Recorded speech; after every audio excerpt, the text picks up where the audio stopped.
This is Bryan Dean Wright, host of the podcast, The President's Daily Brief, once again filling in for Bill O'Reilly. It's Tuesday, May 24th, 2022. You are listening to the O'Reilly Update. Here's what's happening today in America. Joe Biden touring Asia.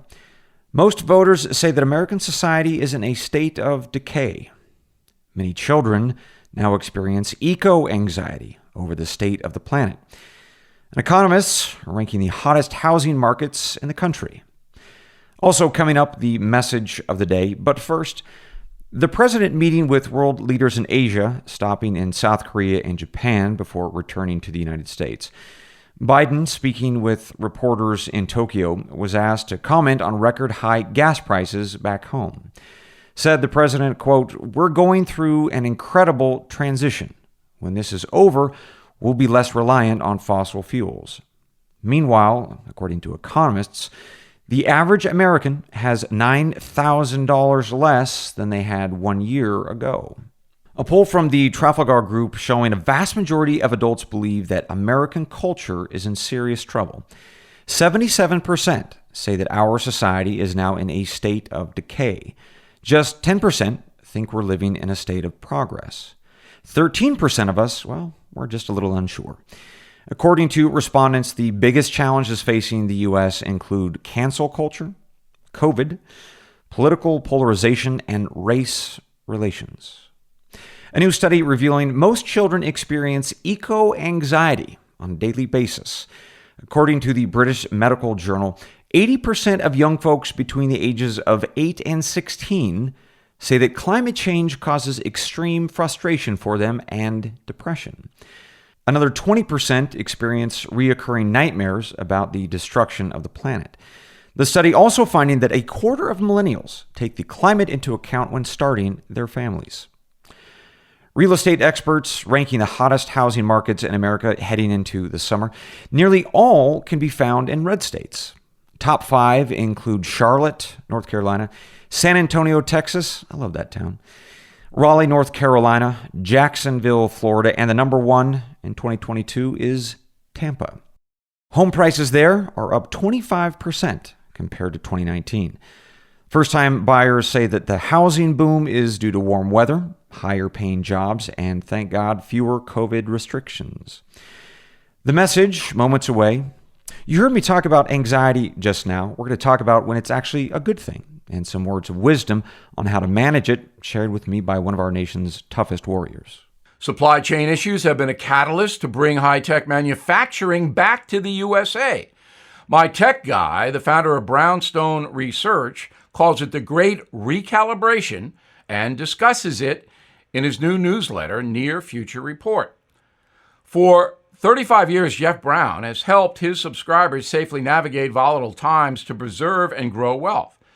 He also answers your most pressing questions like how to protect your retirement from inflation. What are the implications of a new digital currency and the Great Reset? What will the Fed do with interest rates? And what's going to happen in the stock market this year? Brownstone Research has been at the forefront of major market moves for 35 years. Let Jeff help you by signing up for his newsletter today at a 75% discount, a 12-month subscription, only $49. So please go to jeffbrowntech.com. jeffbrowntech.com, jeffbrowntech.com. This is Bryan Dean Wright filling in again for Bill O'Reilly. Time now for the O'Reilly Update message of the day. You heard me speak a little bit ago about anxiety. Now, what most of us know is that a little bit of anxiety can actually be a good thing. It's something that I learned during my training as a CIA officer when they taught us to use anxiety as a tool. We were supposed to use anxiety for 3 things. First was protection. If we were in a strange place with swarthy characters, our anxiety was there to keep us alert, vigilant of our surroundings. We took note of the people that we saw, their appearance, their body language. We took in smells, we listened for sounds, and then we compared all of that to what we knew to be normal. That's called a threat assessment. In other words, we used that dash of vigilance, that anxiety, to protect ourselves. The second thing that we were taught to use anxiety for is motivation. During training and out in the field, all of us knew that we were being watched. first by our instructors and then by foreign adversaries. So we knew that we had to use a bit of that anxiety to be the absolute very best. Yes, first to impress our colleagues, it's true, but ultimately to protect our sources, the people that we met with secretly that told us the ground truth about our greatest enemies. The third benefit of just a little bit of anxiety is growth. Sometimes we get stuck in a comfort zone, don't we? We get a little bit lazy. But if we have a touch of anxiety about our current life, it can kick us in the pants to get moving. But as all of us know, a little bit of anything can go a long ways, and that's certainly true of anxiety. We were taught that our anxiety switches can sometimes get stuck in the on position. For instance, trying to be too alert, well, that could cause us to be paranoid, to see surveillance, for instance, when it wasn't actually there. Or too much anxiety with our motivation could push us into perfectionism. We might refuse to move forward with an operation until we convinced ourselves that there was absolutely nothing that could go wrong. But that, of course, is a fool's errand. There's always risk. It's just about how to lower it, how to manage it. Finally, too much anxiety can actually prevent growth because you are ruminating on something. You tell yourself, especially after a mistake, that you're not good enough, that others are better and always will be than you. And that happens a lot to younger CIA officers as they're getting their sea legs. One of the best pieces of advice on how to manage all that anxiety, I actually got from a special ops officer who was very gravely injured in Iraq. He had stepped on an IED and lost both of his legs. He said he dealt with a tremendous amount of anxiety in the first few years after his accident. He obsessed about his future.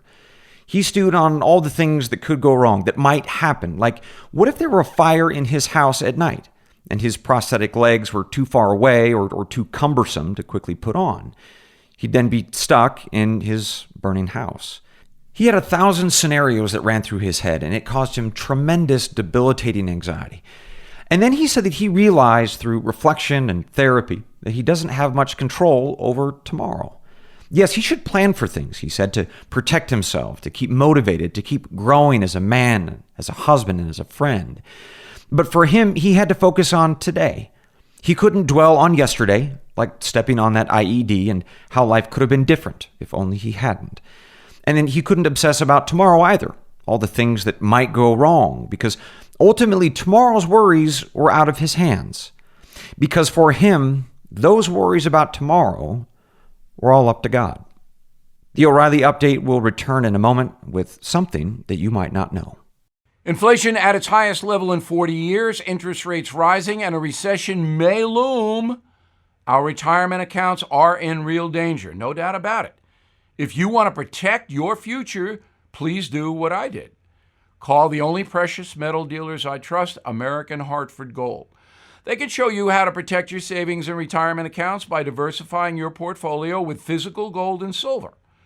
All it takes to get started is a short phone call, and they will have physical gold and silver delivered right to your door or put inside your IRA or 401k. They are the highest rated firm in the country with an A+ rating from the Better Business Bureau and thousands of satisfied clients. Plus, tell them O'Reilly sent you, and they'll give you up to $2,500 of free silver on your first order. Wow. So please don't wait. Call them now, 877-444-GOLD. 877-444-GOLD, or text GOLD to 65532. Again, 877-444-GOLD, or text GOLD to 65532. This is Bryan Dean Wright filling in for Bill O'Reilly. Now it's time for something you might not know. American cuisine is famous for a number of dishes, hamburgers and apple pie and fried chicken, of course. But one tradition has dominated our backyards for more than 3 centuries. That's barbecue. The first mention of the cookout dates back to 1672. And years later, George Washington praised the meal in his personal diary just before the American Revolution. Wrote old George, quote, "I rode into Alexandria to barbecue and stayed all night." Researchers say that the technique, which of course is slowly heating meat over an indirect wood flame, was first used by indigenous tribes to preserve their proteins. Christopher Columbus and his crew, in fact, noticed this technique in their smoky dish and called it barbacoa. There are now 4 distinct styles of barbecue in the United States. There's Carolina, Kansas City, Memphis, and Texas. each with its own characteristics. For instance, folks in KC, well, they like their sauce. In Tennessee, it's all about the ribs. Today, barbecue isn't just tasty, it means big business. $2 billion of cooking equipment are sold each year, including smokers and grills and fire pits. Last year, more than 70% of all homes in America held at least one cookout during the summer months. There are now more than 1,500 barbecue restaurants, and that's just in California alone. That number doubles in Texas, where it's always bigger, isn't it? If you're in the local supermarket, you also have a wide variety of choices when it comes to sauce. There are over 5,000 different companies serving the sweet stuff. Top-selling brand in the U.S. for the 7th straight year is Sweet Baby Ray's. According to Eater.com, the most popular meats this summer are whole hog, ribs, pork shoulder, and then the number one goes to beef brisket. Yes, sir. And here's something else that you might not know. The pandemic is still having an impact on how we cook our food. Polls show that many Americans are ditching travel this summer and spending the weekends in our own backyards. And with all that free time, well, it's a perfect time to have a family cookout and some classic barbecue. If you're looking to make a traditional Texas beef brisket, well, clear your schedule. The entire process from smoking to carving, that takes at least 16 hours and requires 35 pounds of wood. We'll be right back.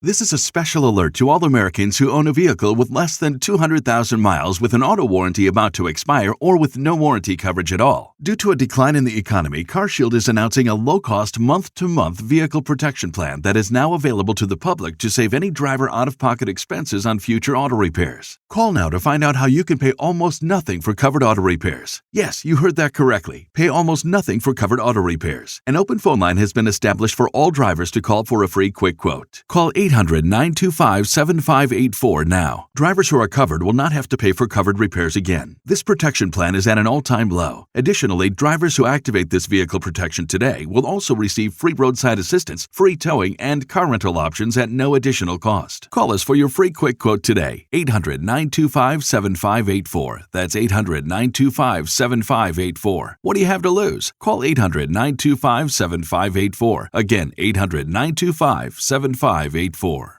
This is Bryan Dean Wright. A very special thanks to Bill O'Reilly. You can find my podcast, The President's Daily Brief, wherever you get your podcasts. Thanks for listening. We'll see you tomorrow.